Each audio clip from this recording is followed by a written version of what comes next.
So hello hello hello everyone. आज हम अपने चैप्टर जो कि है फ्लो ऑफ कंट्रोल उसमें एक नया टॉपिक स्टार्ट करेंगे जो कि है रेपिटेशन। आपने इंग्लिश में ये वर्ड सुना होगा रेपिटेशन या रेपिटेटिव। सो इसका मतलब क्या होता है कि हम बार बार एक ही काम करें, है ना। सो सिमिलरली हम एक प्रोसेस को या एक टास्क को जो हम रिपीट करते हैं, जैसे कि एग्जांपल दिया है कोई इलेक्ट्रिसिटी का पेमेंट जो कि हम हर महीने करते हैं, है ना। या फिर ये डायग्राम दिया है जिसमें लाइफ साइकिल ऑफ बटरफ्लाई है, पहले एग से कैटरपिलर बनेगा, फिर कैटरपिलर प्यूपा में कन्वर्ट होएगा, फिर प्यूपा एक बटरफ्लाई बनाएगी, फिर बटरफ्लाई वापस एग्स ले करेगा। तो ये एक लूप है, ये बार बार ये पूरा प्रोसेस होता है ना। तो बेसिकली रेपिटेशन या फिर लूप एक तरीके से ये है कि ये बार बार काम होना, ठीक है। अब इस टाइप की जो रेपिटेशन है जो बार बार होती है इसे बोलते हैं आइट्रेशन, ठीक है। Repetition of set of statement जब प्रोग्राम में होती है, एक प्रोग्राम के अंदर हम जब एक सेट ऑफ स्टेटमेंट को रिपीट करवाते हैं बार बार, सो उससे करने के लिए, उस चीज को पॉसिबल करने के लिए हम लूपिंग कंस्ट्रक्ट्स का यूज करते हैं, ठीक है। अब धीरे धीरे हम समझेंगे। जैसे कि हमें इस प्रोग्राम में एक प्रोग्राम कहते हैं इस एग्जांपल में एक प्रोग्राम लिखना है जो कि प्रिंट करे फर्स्ट 5 नेचुरल नंबर्स, है ना। सो हम ऐसे कर सकते हैं कि print 1, print 2, print 3, print 4, print 5, वो ऐसे आउटपुट दे देगा, है ना। ये कर सकते हैं। बट अगर हमें पहले 1 लाख नेचुरल नंबर्स को प्रिंट करना पड़े, ठीक है, तो हम 1 लाख स्टेटमेंट्स थोड़ी लिखेंगे। सो उसके लिए हम क्या करते हैं, एक लूपिंग का प्रोग्राम बनाते हैं। अब लूपिंग का प्रोग्राम कैसे बनाते हैं वो देखते हैं यहाँ पे। पहले हम एक वेरिएबल लेंगे, उस वेरिएबल को नाम दे देंगे काउंट, ठीक है। काउंट की वैल्यू को सेट करेंगे हम 1। फिर हम प्रिंट कर देंगे काउंट की वैल्यू को, और उसके बाद हम काउंट को इंक्रीमेंट कर देंगे। इंक्रीमेंट का मतलब काउंट की value is equal to count plus 1। ठीक है। हर बार इस स्टेप के बाद काउंट की वैल्यू 1 से बढ़ जाएगी, है ना। फिर ये करने के बाद हम क्या करेंगे, हम 2 और 3 स्टेप्स को रिपीट करेंगे as long as count is less than और इक्वल टू 1 लाख, है ना। सो ये बेसिकली है। अब लूपिंग कंस्ट्रक्ट क्या करता है, वो प्रोवाइड करता है एक facility to execute a set of statements in a program repetitively, है ना। बेस्ड ऑन कंडीशन, हम कंडीशन क्या देते हैं, कब तक उसे रिपीट करना चाहिए। अब जो स्टेटमेंट है लूप के अंदर वो एग्जीक्यूट होती है again and again as long as particular logical condition जब तक ट्रू रहेगी। जैसे ही वो कंडीशन फॉल्स हो जाएगी वैसे ही लूप रुक जाएगा। अब ये कंडीशन क्या होती है, ये चेक होती है based on the value of a variable. Variable की वैल्यू के बेसिस पे चेक होती है, उसे हम बोलते हैं loops control variable. Okay, loop control बोलते हैं या आइट्रेटर भी बोल सकते हैं। I personally use iterator term. So जब ये कंडीशन फॉल्स हो जाती है, सो लूप टर्मिनेट हो जाता है, ठीक है। अब ये रिस्पॉन्सिबिलिटी है प्रोग्रामर की to ensure that the condition eventually does become false. अगर वो फॉल्स नहीं होगी, हमेशा ट्रू रहेगी, सो ये एक इन्फानाइट लूप बन जाएगा, वो चलता रहेगा, वो रुकेगा ही नहीं। जैसे कि अगर हमने समझ लो कंडीशन नहीं रखी होती काउंट इज लेस देन और इक्वल टू 1 लाख, सो ये प्रोग्राम जो है कभी भी नहीं रुकता, ये इन्फानाइट तक चलता रहता जब तक। अब हमारे पास पाइथन में 2 टाइप के लूप्स हैं जिनको हम यूज करते हैं, वो है फॉर और वाइल। सो समझते हैं फॉर और वाइल क्या होता है। सो अगर मेरे को बेसिक डेफिनेशन समझानी हो फॉर और वाइल, ठीक है, हम इन दोनों में से कौन सी कब यूज करते हैं, जब हमें पता हो, ठीक है, हमें पता हो, स्पेसिफाइड हो कि लूप को एंड करना है। Specified when to end loop. जैसे कि पिछले एग्जांपल में था, हमें 1 लाख तक प्रिंट करना है, सो एंड इज स्पेसिफाइड, तो हम फॉर को यूज करते हैं। When and is not specified, ठीक है, तब हम वाइल को यूज करते हैं। अब पहला हम फॉर को समझते हैं, ये एक मोटा मोटा एग्जांपल हो गया। अगर आपको इजीली समझना हो दोनों में से किसको कब यूज करते हैं। अब फॉर स्टेटमेंट क्या होती है, फॉर स्टेटमेंट यूज करते हैं हम to iterate over a range of values और सीक्वेंस, ठीक है। अब फॉर लूप का ये बेसिकली एक फ्लो चार्ट दिया है कि कैसे होता है। पहले हम स्टार्ट करते हैं, फिर इनिशियलाइजिंग स्टेटमेंट देते हैं। इनिशियलाइजिंग स्टेटमेंट जैसे कि यहाँ पे दिए है, हमने इनिशियलाइजर कैसे यूज किया, काउंट को, काउंट की वैल्यू 1 कर दी, इनिशियलाइज कर दी, ठीक है।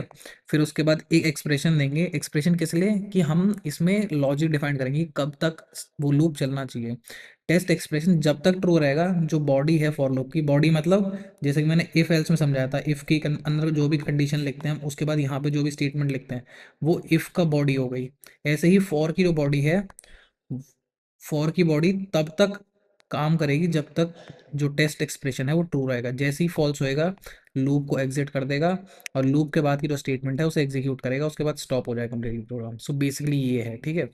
अब यहाँ पे देखते हैं कि क्या कहते हैं, एक सिंटेक्स क्या फॉर लूप का। पहले हम जैसे इफ एल्स के लिए सिंटेक्स था कि सबसे पहले हम कीवर्ड लिखते हैं, तो यहाँ पे भी कीवर्ड लिखेंगे हम फॉर। फिर यहाँ पे हम कंट्रोल वेरिएबल लिखेंगे या आइटरेटर, जिसकी बेसिस पे हम डिफाइन करेंगे कब तक चलना चाहिए। फिर डिफाइन करेंगे कि हमें किसके अंदर, किस सीक्वेंस के अंदर उसे यूज करना है। सो फॉर, फिर एक वेरिएबल इन, हम इसके बाद बताएंगे कि हमें सीक्वेंस चाहिए, आइटम चाहिए रेंज में, ठीक है। सो थोड़ा मतलब कंफ्यूज होने की जरूरत नहीं है, इसको धीरे धीरे हम समझ लेंगे। फिर यहाँ पे हमने एक गैप दिया, है ना, जैसा कि इफ एल्स में गैप देते थे। फिर उसके बाद फॉर के अंदर की स्टेटमेंट जो हमें लूप में लिखनी है। अब जैसे कि यहाँ पे हमें दिया है ये प्रोग्राम, सो हम यहाँ पे क्या कर रहे हैं, हमें करना है बेसिकली प्रिंट करना है कैरेक्टर्स एक पाइथन के, जो स्ट्रिंग है पाइथन यूजिंग फॉर लूप। सो हम पहले फॉर कीवर्ड, फिर हमने समझ लो लेटर नाम से एक वेरिएबल बना दिया इन पाइथन। सो जैसे हम प्रिंट लेटर करेंगे, सो लेटर क्या करेगा, जो ये स्ट्रिंग है ये मूव करेगा, पहले यहाँ पे होगा, फिर यहाँ पे जाएगा, फिर यहाँ जाएगा, फिर यहाँ पे जाएगा, इसमें से ऐसे मूव करेगा। इस टाइप से मूव करता है, जैसा कि आप आउटपुट में भी देख रहे हो, एक के बाद एक प्रिंट हो रहा है। या फिर हमें प्रिंट करना हो नंबर एक सीक्वेंस में यूजिंग फॉर लूप, हमने पहले काउंट एक लिस्ट बनाई, फिर हमने फॉर नम नाम से वेरिएबल जो कि आइटरेट होगा काउंट लिस्ट के अंदर, अब हम प्रिंट कर देंगे नम। सो धीरे धीरे इसके अंदर के सारे नंबर्स को प्रिंट कर देगा। या फिर एक और, कि हमें चेक करना है कि इवन नंबर कौन सा है इसमें। सो हमने नंबर नाम से एक लिस्ट बनाई है ऐसी, और हमने चेक किया फॉर नम नाम से हमारा वेरिएबल है इन नंबर्स, इसके अंदर हम चेक कर रहे हैं। अब जैसे जैसे ये मूव करता रहेगा यहाँ पे, ऐसे ऐसे चेक करता रहेगा, सॉरी मूव करता रहेगा। सो इसके मूव करने के साथ साथ हमने एक और कंडीशन लगा दी, if num this modulus symbol num modulus two equals to zero. Num modulus modulus two कब इक्वल होगा जीरो के, मॉड्यूलस का पहली बात तो मतलब क्या होता है, if you remember, it means remainder while division. So num modulus two ये हमेशा रिटर्न करेगा जीरो। ये मैंने मैथ्स मैथ्स टर्म में समझा है, इसलिए मैंने डबल इक्वल नहीं लिखा, ठीक है, कंफ्यूज मत होना। So num modulus 2 equals only equal 0 when number, or sorry, not number, num is a multiple of 2। और मल्टीपल ऑफ 2 क्या होते हैं, हमेशा इवन नंबर्स। सो जब जब ये कंडीशन ट्रू रहेगी, सो हमें प्रिंट करना है num is an even number. So आप जैसे देख सकते हैं आउटपुट में 2 4 6 8 10 ये सब। अब हम, जैसे कि हमने इस एग्जांपल में देखा था कि हम यहाँ पे किस सीक्वेंस के अंदर इसको मूव कर रहे थे, ये नंबर्स था। हाँ, नंबर्स क्या है, लिस्ट है ना। और इस केस में क्या था, काउंट के अंदर मूव कर रहे थे, काउंट क्या है, लिस्ट। और इसमें हम किस में यूज कर रहे थे, फॉर लूप, पाइथन के अंदर। और पाइथन क्या है, हमारा स्ट्रिंग। बट अगर हमें एक और तरीके से हम यूज कर सकते हैं, क्या कहते हैं ये चीज, ठीक है, उसे बोलते हैं रेंज फंक्शन। अब रेंज क्या है, रेंज एक बिल्ट इन फंक्शन है पाइथन के अंदर, जैसे कि इसका एक सिंटेक्स है रेंज स्टार्ट स्टॉप स्टेप, ठीक है। अब अगर आप यहाँ पे एक चीज ध्यान दोगे इसके सिंटेक्स में, स्टार्ट और स्टेप ये दोनों स्क्वायर ब्रैकेट्स के अंदर लेके हैं। स्क्वायर ब्रैकेट्स का मतलब है कि ये जरूरी नहीं है कि आप दो ना दो, but it is very important कि आप स्टॉप दो, कि कब रुकना है, ठीक है। सो बेसिकली इसको लिख के दिखाता हूँ मैं कि कैसे लिखते हैं। जैसे कि अगर मैंने रेंज, सिर्फ समझ लो मैंने स्टार्ट और स्टॉप नहीं दिया, बस मैंने ऐसे 6 लिख दिया। सो अब इसका बेसिक मतलब क्या होगा, इसका मतलब है कि हमें 6 की रेंज के नंबर्स चाहिए। अब हमें कैसे पता कि ये नंबर कैसे डिफाइंड होंगे, ये नंबर डिफाइंड होंगे through how are machine understand numbers. जैसे कि हमने समझा था कि हमारे जो मशीन्स हैं वो नंबर्स कहाँ किस में स्टोर करती है, बाइनरी में। सो ये हमेशा नंबर्स को स्टार्ट करता है जीरो से। सो रेंज 6 के अंदर हमारे नंबर्स होंगे 0 1 2 3 4 एंड 5। और ये 5 तक इसलिए स्टॉप होगा क्योंकि हमने 6 की रेंज दी है। या तो आप ऐसे समझ लो कि जो भी यहाँ नंबर देंगे -1 तक चलेगी, या तो ऐसे समझ लो कि टोटल यहाँ पे 6 नंबर्स हैं, ठीक है। अब इसकी जगह, अब यहाँ पे और भी एग्जांपल दिए, जैसे कि हमने समझ लो ये लिस्ट रेंज कर दिया, ठीक है, रेंज 10 10 है तो 0 से स्टार्ट होकर 9 तक चलेगी। या फिर हमने यहाँ पे अब दो वैल्यूज दिए है, रेंज टू 10, ठीक है। अब हमें कैसे पता कि कौन सी वैल्यूज को कैसे समझेगा, सो इसे इजीली समझते हैं, ठीक है।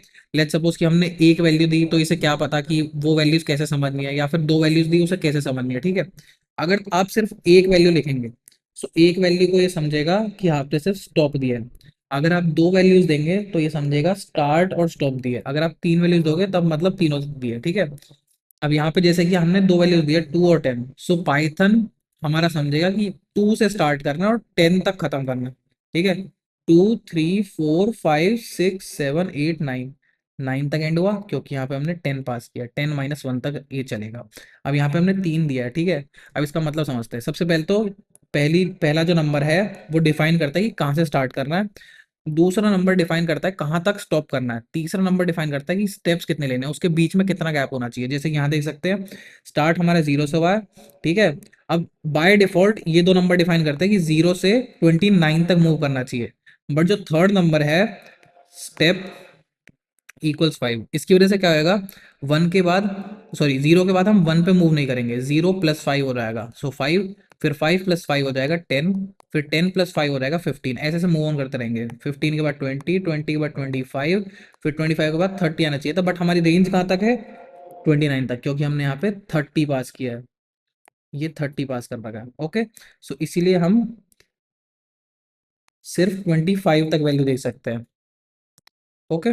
सो रेंज बेसिकली आप ऐसे समझ सकते हैं, या फिर जैसे आप रेंज में नेगेटिव वैल्यूज भी पास कर सकते हो कि 0 से स्टार्ट करना है, -9 तक चलना है, और -1 का स्टेप होना चाहिए। अब -1 का स्टेप मतलब इसे उल्टा कर देना, 0 - 1, सॉरी 0 - 1 - 2। अब मे बी ये एग्जाम्पल आपको, ये जो फोर्थ वाला एग्जाम्पल है, ये थोड़ा कॉम्प्लिकेटेड लगे, सो इसे तोड़ तोड़ के समझते हैं थोड़ा, ठीक है।